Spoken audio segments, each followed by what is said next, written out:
Ball, and with us, one of the groups. They say the Stones to the 60s were the kings of their genre. They say Aerosmith in the 70s was the same thing. They say in the late 80s going into the 90s. Oh, pardon me. It is these boys right here, Guns N' Roses, out of Los Angeles. These guys come from all over the place. Which you guys are going back and forth on these cameras here. Right here we got Stevie. We got Duff right over here. We got my man Slash right over here. Izzy next to him. And W, Axl Rose, a period after W, if you would, please. Now, here's what the story is, fellas.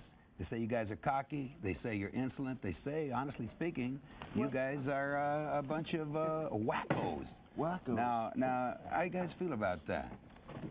That's the image you guys have got as far as the critics are concerned. We just don't take any garbage off anybody, that's all. Simple. And a lot of people think that's problems. Oh, really? Well, now, let me ask you this, man. A lot of people are saying that you guys are blowing away the headlining act, and a lot of bands don't want you guys on the tour with them. How'd this Motley Crue thing come along, this Motley Crue thing? Oh, we're going out with them in a few days, about a week. Well, actually, we're finding out that a lot of the bands, after they've had taken the time to like listen to the record and stuff, we're getting calls from a lot of major bands, that really like the record. But when they've already got an opening act set up, you have to wait till there's an opening to go out there with them. I like what we're doing because the tours we're like doing a little bit with this band, a little bit with this band, rather than doing like a whole year with one act. Well, I read somewhere where you guys have a situation where you don't necessarily like certain acts. Let me throw out some names. Aerosmith, how you guys feel about that? No, it's not. I mean, it's not even getting to that point. I mean, it's like the question you ask about, like the bands is how do they feel? I think with Crue, they probably don't care. I mean, they just want to have a good time. We did with the Cult. That was a great one too. As far as the other bands, we don't even pay attention to what's going on with them. Aerosmith's a great band. We've been trying to work out something with them for a while. It's just always conflicting schedules.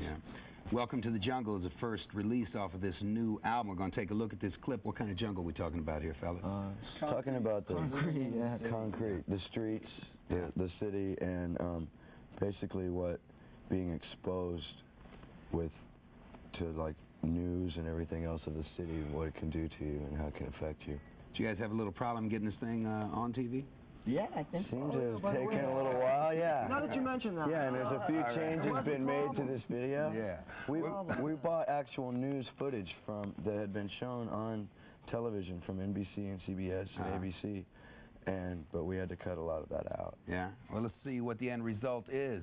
Guns N' Roses right here on MTV. Gentlemen, together on the count of 4, let's rock. 1, 2, 3, 4.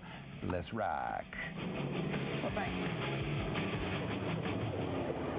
The inner sleeve. You were looking at the album covered here, but I got to ask the inner sleeve, man. What kind of picture? What is this picture all about here, man? A postcard. Highly satanic. That's a postcard. Oh, really? That's a picture. As I understand it, this was banned by the record company. No, it wasn't banned by the record company. It was banned by a lot of stores. The record company was actually pretty much into it. It was banned by Warner Brothers. They wouldn't produce the album cover that way. So we had to hire an independent artist to put the album cover together. It's a Robert Williams painting.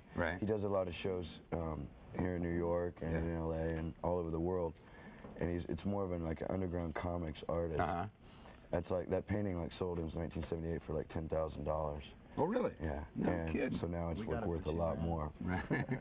Well, now, on your album notes, I wrote here that it says, special thanks to all the teachers, preachers, cops, and elders who never believed. The meaning therein, gentlemen? Just people that didn't believe in what, So in other words, you are holding one finger very, very high in front of their faces. Yeah, when you were a kid, going, well, listen to this music. No, you'll never get anywhere doing that. Yeah, we will. You wait and see.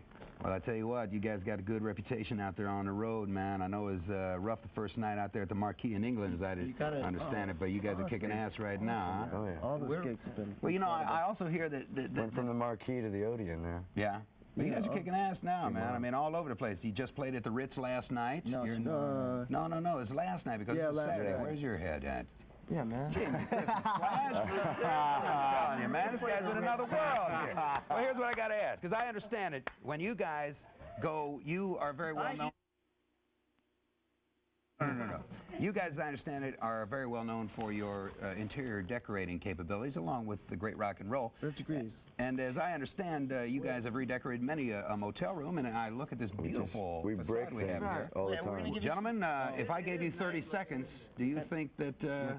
we got some dates coming up? Go some hotels that we're going to be visiting. What motels do we have to look forward to? It's our hotel tour, see? Yes. Anyhow, we're playing October 23rd at the Ritz. Tomorrow night. The 25th at Poughkeepsie. October 20th. Oh, I see. I get it. Okay. October 26th in Providence, Rhode Island. October 27th in Boston, and October 29th in Lemoore in Brooklyn. Well, fellas, with this tell that girl appetite for destruction.